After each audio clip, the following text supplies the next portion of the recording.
My precious friend, ನನ್ನ ಅಮೂಲ್ಯ ಸ್ನೇಹಿತನೇ, God wants to do miracles for you through Jesus.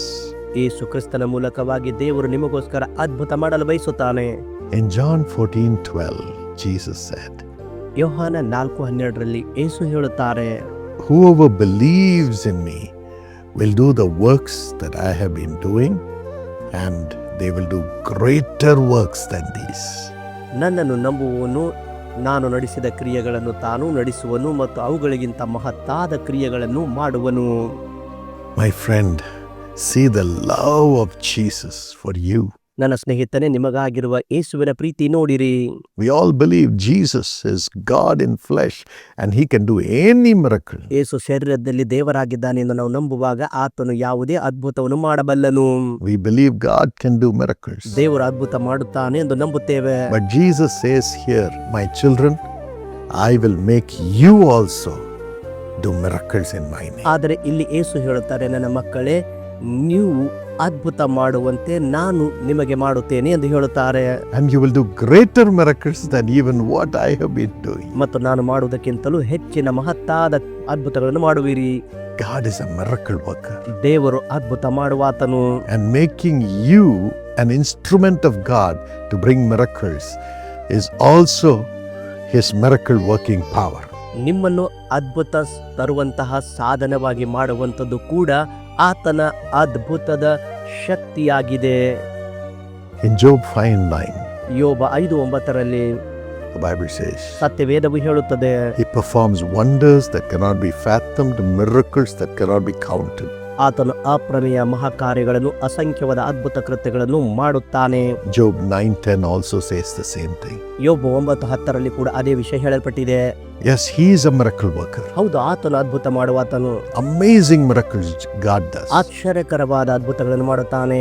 But in Exodus 34:10, ವಿಮೋಚನೆ ಕಾಂಡ 34:10 he says, before the eyes of all the people, ಎಲ್ಲ ಜನರ ಕಣ್ಣ ಮುಂದೆಯೇ I will do miracles for you. ನಿಮಗೋಸ್ಕರ ಅದ್ಭುತವನ್ನು ಮಾಡುತ್ತೇನೆ I will do an awesome wonder. ಮತ್ತು ಅದ್ಭುತ ಕಾರ್ಯಗಳನ್ನು ಮಾಡುತ್ತೇನೆ. Yes, God will do miracles for you. ನಿಮಗೋಸ್ಕರ ಹೌದು, ಕರ್ತನು ಅದ್ಭುತ ಮಾಡುತ್ತಾನೆ. First, he is a miracle worker. ಮೊದಲು ಆತನು ಅದ್ಭುತ ಮಾಡುವಾತನಾಗಿದ್ದಾನೆ. Second, he says, I will do miracles for you. ನಿಮಗೋಸ್ಕರ ಅದ್ಭುತ ಮಾಡುತ್ತೇನೆ ಎಂದು ಹೇಳುತ್ತಾನೆ. That's why we pray to Jesus. ಅದಕ್ಕಾಗಿ ಯೇಸುವಿಗೆ ಪ್ರಾರ್ಥಿಸುತ್ತೇವೆ. Jesus said, ask anything in my name and I will do it. ನನ್ನ ಹೆಸರಿನಲ್ಲಿ ಏನೇ ಬೇಡಿಕೊಂಡರೂ ನಾನು ಕೊಡುತ್ತೇನೆ ಎಂದು ಯೇಸು ಹೇಳಿದ್ದಾರೆ. Romans 4:17 says, Roman 4:17 ಹೇಳಲ್ಪಟ್ಟಿದೆ, when you believe, he will do miracles for you. ನೀವು ನಂಬುವಾಗ ಆತ ನಿಮಗಾಗಿ ಅದ್ಭುತ ಮಾಡುವನು. When you believe that Jesus will do miracles, Jesus will do miracles for you. ಯೇಸು ನಿಮಗಾಗಿ ಅದ್ಭುತ ಮಾಡುತ್ತೇನೆ ಎಂದು ನಂಬುವಾಗ ಆತ ನಿಮಗಾಗಿ ಅದ್ಭುತ ಮಾಡುವನು. He was mighty in word and deed when he was in the world. ಆತನು ಈ ಲೋಕದಲ್ಲಿದ್ದಾಗ ಮಾತಿನಲ್ಲಿ, ಕ್ರಿಯೆಯಲ್ಲಿ ಬಲಿಷ್ಠನಾಗಿದ್ದನು. Luke 24:19. ಲೂಕ 24:19 And Jesus says, if you believe that I can do miracles, everything is possible for you. ಯೇಸು ಹೇಳುತ್ತಾರೆ, ನಾನು ಅದ್ಭುತ ಮಾಡುತ್ತೇನೆ ಎಂದು ನಂಬುವುದಾದರೆ ಎಲ್ಲವೂ ನಿಮಗೋಸ್ಕರ ಸಾಧ್ಯವಾಗಿದೆ. Mark 9:23. Mark 9:23. Not only you will have miracles when you believe. ನೀವು ನಂಬುವಾಗ ನೀವು ಮಾತ್ರ ಅದ್ಭುತ ಹೊಂದುವುದಿಲ್ಲ. Acts 3:16 ಅಪೊಸ್ತಲ ಕೃತ್ಯ 3:16 says, ಹೇಳುತ್ತದೆ, when you believe, you will also bring miracles to others in the name of Jesus. ನೀವು ನಂಬುವಾಗ ಯೇಸುವಿನ ನಾಮದಲ್ಲಿ ಬೇರೆಯವರಿಗೆ ನೀವು ಅದ್ಭುತಗಳನ್ನು ತರುತ್ತೀರಿ. John and Peter, ಪೇತ್ರ, ಯೋಹಾನರು as they were going to the temple, ದೇವಾಲಯಕ್ಕೆ ಹೋಗುತ್ತಿರುವಾಗ saw a lame man. ಕುಂಟ ವ್ಯಕ್ತಿಯನ್ನು ನೋಡಿದರು. He was begging. ಅಲ್ಲಿ ಭಿಕ್ಷೆ ಬೇಡುತ್ತಿದ್ದನು. But the disciples said, ಮತ್ತು ಶಿಷ್ಯರು ಹೇಳಿದರು, we have no money to give you. ಕೊಡುವುದಕ್ಕೆ ನಮ್ಮಲ್ಲಿ ಹಣವಿಲ್ಲ. In the name of Jesus, ಯೇಸುವಿನ ನಾಮದಲ್ಲಿ rise up and walk. ಎದ್ದು ನಡೆದಾಡು. They believed in the power in the name of Jesus. ಯೇಸುವಿನ ನಾಮದ ಶಕ್ತಿಯಲ್ಲಿ ಅವರು ನಂಬಿದರು. When they proclaimed the name of Jesus, the man rose up and walked and was healed. ಯೇಸುವಿನ ನಾಮ ಘೋಷಣೆ ಮಾಡಿದಾಗ ಆ ವ್ಯಕ್ತಿ ಎದ್ದು ನಡೆದಾಡಿ ಸ್ವಸ್ಥವಾದನು. Yes, Acts 19:11 and 12 says, ಅಪೊಸ್ತಲ ಕೃತ್ಯ 19:11-12 ಹೇಳಲ್ಪಟ್ಟಿದೆ, God did extraordinary miracles through the hands of Paul. ಪೌಲನ ಕೈಯಿಂದ ದೇವರು ವಿಶೇಷ ಮಹತ್ ಕಾರ್ಯಗಳನ್ನು ಮಾಡಿದನು. Even his handkerchiefs and aprons, when it touched the people, they were healed. ಕೈ ವಸ್ತ್ರ ಮತ್ತು ಉಡಿ ವಸ್ತ್ರಗಳನ್ನು ಅವರ ಮೇಲೆ ಹಾಕುವಾಗ ಕೂಡ ಅವರು ಸ್ವಸ್ಥರಾದರು. And the evil spirits left the people. ಮತ್ತು ದುರಾತ್ಮಗಳು ಜನರನ್ನು ಬಿಟ್ಟು ಹೋದವು. God uses you and me to bring miracles as we proclaim the name of Jesus, which has the power for miracles. ದೇವರು ನಿಮ್ಮನ್ನು ನನ್ನನ್ನು ಆತನು ಉಪಯೋಗಿಸುತ್ತಾನೆ. ಆತನ ನಾಮ ಘೋಷಣೆ ಮಾಡುವಾಗ Romans 15:18. ರೋಮ 15:18 That's what we see. ನಾವು ಅಲ್ಲಿ ಅದನ್ನೇ ನೋಡುತ್ತೇವೆ. Yes, through these miracles that Jesus performs, ಯೇಸು ಮಾಡುವಂತ ಈ ಅದ್ಭುತಗಳ ಮೂಲಕ people find the love of Jesus. ಜನರು ಯೇಸುವಿನ ಪ್ರೀತಿ ಕಾಣುತ್ತಾರೆ. People find hope in life ಜೀವಿತದಲ್ಲಿ ನಿರೀಕ್ಷೆ ಕಾಣುತ್ತಾರೆ through Jesus. ಯೇಸುವಿನ ಮೂಲಕ. Today there is no other hope in the world, because man cannot bring solutions to others. ಲೋಕದಲ್ಲಿ ಇಂದು ಯಾವುದೇ ನಿರೀಕ್ಷೆ ಇಲ್ಲ, ಯಾಕೆಂದ್ರೆ ಮನುಷ್ಯನು ಯಾವ ಪರಿಹಾರ ತರಲಾರನು. You need God. ನಿಮಗೆ ದೇವರು ಬೇಕು. And Jesus has paid the price for the suffering of everyone through his sacrifice on the cross. ಶಿಲುಬೆ ಮೇಲೆ ಆತನು ಪ್ರಾಣ ಕೊಡುವುದರ ಮೂಲಕವಾಗಿ ಕಷ್ಟಪಡುವವರ ಎಲ್ಲರ ಆ ಬೆಲೆಯನ್ನು ಆತನು ಕಟ್ಟಿದ್ದಾನೆ. And so he has the power to deliver you from your suffering, sickness, sin and pain. ನಿಮ್ಮ ಕಷ್ಟ, ನಿಮ್ಮ ಪಾಪ, ನಿಮ್ಮ ರೋಗಗಳಿಂದ ಬಿಡುಗಡೆ ಮಾಡಲು ಆತನಿಗೆ ಬಲ ಉಂಟು. In Mark 16:17, Jesus says, mark 16:17 ಯೇಸು ಹೇಳುತ್ತಾರೆ, yes, these signs of miracles, healing will accompany those who believe in Jesus. ಯೇಸುವಿನಲ್ಲಿ ನಂಬಿಕೆ ಇಡುವವರ ಮೇಲೆ ಸೂಚಕ ಕಾರ್ಯಗಳು, ಅದ್ಭುತ ಕಾರ್ಯಗಳು, ಸ್ವಸ್ಥತೆಗಳು ಅವರನ್ನು ಹಿಂಬಾಲಿಸುವವು. In the name of Jesus, as they pronounce it, demons will fly, leave the people. ಯೇಸುವಿನ ನಾಮ ಅವರು ಹೇಳುವಾಗಲೇ ದುರಾತ್ಮಗಳು ಜನರನ್ನು ಬಿಟ್ಟು ಓಡಿ ಹೋಗುವವು. People will speak in new tongues, coming out of their old sinful ways. ಜನರು ತಮ್ಮ ಹಳೆಯ ಪಾಪಗಳಿಂದ ಹೊರಬಂದು ಅವರು ಅನ್ಯ ಭಾಷೆಗಳನ್ನು ಮಾತನಾಡುತ್ತಾರೆ. They shall lay hands on the sick and the sick shall recover, Jesus said. ರೋಗಿಗಳ ಮೇಲೆ ಕೈ ಇಟ್ಟು ಪ್ರಾರ್ಥಿಸುವಾಗ ಅವರು ಸ್ವಸ್ಥರಾಗುತ್ತಾರೆ ಎಂದು ಯೇಸು ಹೇಳುತ್ತಾರೆ. For this God needs you and me. ಅದಕ್ಕಾಗಿ ದೇವರಿಗೆ ನೀವು ಮತ್ತು ನಾನು ಬೇಕು. We don't care what others say. ಬೇರೆಯವರು ಏನು ಹೇಳುತ್ತಾರೆ ಎಂದು ಚಿಂತೆ ಇಲ್ಲ.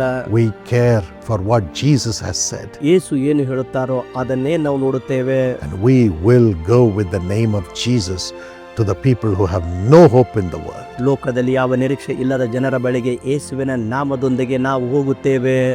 And when we pronounce the name of Jesus to them, ಯೇಸುವಿನ ನಾಮನ ಘೋಷಿಸುವಾಗ they will have miracles and be freed from their suffering, sin, sickness and demonic oppressions. ಅವರು ಕಷ್ಟಗಳು, ಪಾಪ, ರೋಗ ಮತ್ತು ದುರಾತ್ಮನ ಬಾಧೆಗಳಿಂದ ಅವರು ಬಿಡುಗಡೆ ಹೊಂದುತ್ತಾರೆ. Cry out to God for this grace. ಈ ಕೃಪೆಗಾಗಿ ದೇವರಿಗೆ ಕೂಗಿಕೊಳ್ಳಿರಿ. And surrender to God to be an instrument to carry the name of Jesus. ದೇವರಿಗೆ ಒಪ್ಪಿಸಿಕೊಟ್ಟು ಯೇಸುವಿನ ನಾಮ ಹೊತ್ತುಕೊಳ್ಳುವ ಸಾಧನವಾಗಿರಿ. Father, ತಂದೆಯೇ, use your son, use your daughter to bring miracles to the broken-hearted people. ಮುರಿದ ಜನರಿಗೆ ಅದ್ಭುತ ತರಲು ನಿನ್ನ ಮಗನನ್ನು ಉಪಯೋಗ ಮಾಡು. Honor them by the name of Jesus. ಯೇಸುವಿನ ನಾಮದಿಂದ ಅವರನ್ನು ಸನ್ಮಾನಿಸು. In Jesus' name, ಯೇಸುವಿನ ನಾಮದಲ್ಲಿ whoever is praying with me, ನನ್ನೊಂದಿಗೆ ಪ್ರಾರ್ಥಿಸುವವರಲ್ಲ, whatever miracles they need, ಯಾವುದೇ ಅದ್ಭುತ ಬೇಕಾದರೂ, whatever healing they need, ಯಾವ ಸ್ವಸ್ಥತೆ ಬೇಕಾದರೂ, whatever deliverance from evil powers they need, ದುಷ್ಟ ಶಕ್ತಿಯಿಂದ ಯಾವುದೇ ಬಿಡುಗಡೆ ಬೇಕಾದರೂ, whatever deliverance they need from sin and addiction, ಪಾಪ ಮತ್ತು ಚಟಗಳಿಂದ ಯಾವುದೇ ಬಿಡುಗಡೆ ಬೇಕಾದರೂ, I command them to be free now in Jesus' name. ಯೇಸುವಿನ ನಾಮದಲ್ಲಿ ಅವರು ಬಿಡುಗಡೆಯಾಗಲಿ ಎಂದು ಒಪ್ಪಿಸಿಕೊಡುತ್ತೇನೆ. Jesus our Lord. ಯೇಸುವೆ ಕರ್ತನಾಗಿದ್ದಾನೆ. Lay your hands upon them as they are watching this program. ಅವರು ಇದನ್ನು ವೀಕ್ಷಿಸುತ್ತಿರುವಾಗ ನಿನ್ನ ಹಸ್ತಗಳು ಅವರ ಮೇಲೆ ಇಡು. Even upon their family members and friends. ಅವರ ಕುಟುಂಬ ಸದಸ್ಯರ ಮೇಲೆ ಮತ್ತು ಸ್ನೇಹಿತರ ಮೇಲೆ Answer their prayers. ಅವರ ಪ್ರಾರ್ಥನೆಗಳಿಗೆ ಉತ್ತರಿಸು. Heal their bodies. ಅವರ ದೇಹಗಳನ್ನು ಗುಣಪಡಿಸು. Deliver them from the evil powers. ದುಷ್ಟ ಶಕ್ತಿಗಳಿಂದ ಬಿಡುಗಡೆ ಕೊಡು. And deliver them from sinful addictions. ಪಾಪದ ಚಟಗಳಿಂದ ಅವರನ್ನು ಬಿಡುಗಡೆ ಮಾಡು. Deliver them from depression. ಒತ್ತಡದಿಂದ ಬಿಡುಗಡೆ ಮಾಡು. Let your power flow and bring miracles to them. ನಿನ್ನ ಶಕ್ತಿ ಹರಿದು ಅಲ್ಲಿ ಅದ್ಭುತ ತರಲಿ. Thank you for doing it, Lord. ಅದನ್ನು ಮಾಡುವುದಕ್ಕಾಗಿ ವಂದನೆ ಕರ್ತನೆ. We believe ನಾವು ನಂಬುತ್ತೇವೆ in faith. ನಂಬಿಕೆಯಲ್ಲಿ In Jesus' name. ಯೇಸುವಿನ ನಾಮದಲ್ಲಿ Amen. Amen. My friend, I believe God has touched you now. ನನ್ನ ಸ್ನೇಹಿತನೇ, ದೇವರು ನಿನ್ನನ್ನು ಸ್ಪರ್ಶಿಸಿದಾನೆಂದು ನಾನು ನಂಬುತ್ತೇನೆ. Test what God has done for you ದೇವರು ನಿಮಗಾಗಿ ಮಾಡಿದ್ದನ್ನು ಪರೀಕ್ಷಿಸು. and check up what God has done for you. ದೇವರು ನಿನಗಾಗಿ ಮಾಡಿದ್ದನ್ನು ಪರೀಕ್ಷಿಸಿಕೋ. If necessary, take all the medical tests ಎಲ್ಲ ವೈದ್ಯಕೀಯ ಪರೀಕ್ಷೆಗಳನ್ನು ಮಾಡಿಸಿಕೊಳ್ಳಿರಿ. and tell us what miracle Jesus has done for you. ನಿಮಗೋಸ್ಕರ ಯಾವ ಅದ್ಭುತ ಯೇಸು ಮಾಡಿದ್ದಾರೆ ಎಂದು ಹೇಳಿರಿ. Call this number that's on the screen ಪರದೆಯ ಮೇಲೆ ಕಾಣುವ ಸಂಖ್ಯೆಗೆ ಕರೆ ಮಾಡಿರಿ or send a WhatsApp. ಅಥವಾ ವಾಟ್ಸಾಪ್ ಅಲ್ಲಿ ಕಳುಹಿಸಿರಿ. And also ಮತ್ತು share this with everyone and pray for others. ಇದನ್ನು ಎಲ್ಲರೊಂದಿಗೆ ಹಂಚಿಕೊಳ್ಳಿರಿ ಮತ್ತು ಬೇರೆಯವರಿಗಾಗಿ ಪ್ರಾರ್ಥಿಸಿರಿ. You can join us in praying for others through the telephone prayer tower of Jesus Calls right from where you are. ನೀವು ಇರುವ ಸ್ಥಳದಿಂದಲೇ ಯೇಸು ಕರೆಯುತ್ತಾನೆ ದೂರವಾಣಿ ಪ್ರಾರ್ಥನಾ ಗೋಪುರದ ಮೂಲಕ ಜನರಿಗಾಗಿ ಕೂಡ ನೀವು ಪ್ರಾರ್ಥಿಸಬಹುದು. We will connect you. ನಾವು ನಿಮ್ಮನ್ನು ಸಂಪರ್ಕಿಸುತ್ತೇವೆ. Call this number for that ಅದಕ್ಕಾಗಿ ಈ ಸಂಖ್ಯೆಗೆ ಕರೆ ಮಾಡಿರಿ and share your testimony also. ಮತ್ತು ನಿಮ್ಮ ಸಾಕ್ಷಿಯನ್ನು ಕೂಡ ಹಂಚಿಕೊಳ್ಳಿರಿ.